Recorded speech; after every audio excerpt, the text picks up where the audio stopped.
লতার গাছে কে দিল রে এত বড় কদু, কার ইশারায় মৌমাছিরা মৌচাকে দেই মধু।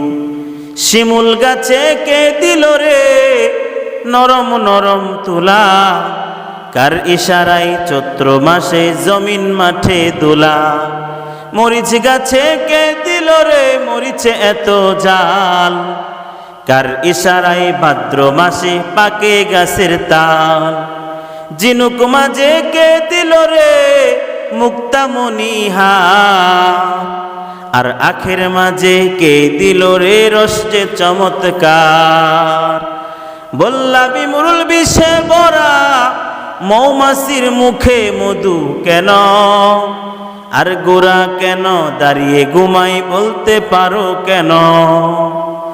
গোরার কেন সিংহ যায় না লেজে প্রচুর চুল, আর কলা গাছের হয় না তক্তা তাই কি সৃষ্টির ভুল? কয়াচ্ছা মানুষ বলো দেখি রাত্র কেন কালো, চাঁদ সূর্য কোথা হতে পাইল এত আলো? পশুরা সব কয় না কথা মানুষ কেন কয়?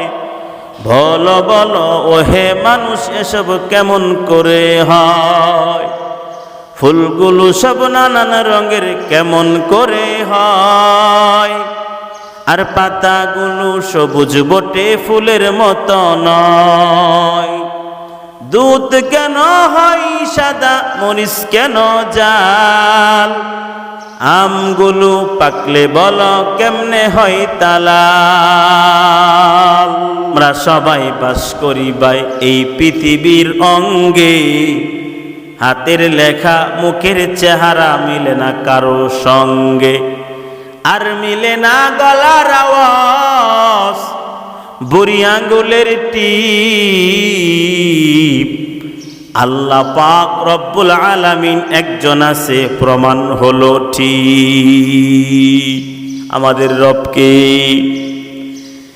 আল্লাহ পাক রব্বুল আলামিন জানায় দিলেন, আল্লাযীনা ইয়াযকুরুনাল্লাহা কিয়ামান ওয়া কুউদান ওয়া আলা জুনুবিহিম ويتفكرون في خلق السماوات والأرض।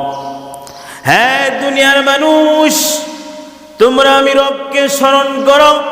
الذين يذكرون الله قياما وقعودا وعلى جنوبهم, যারা আমি রবকে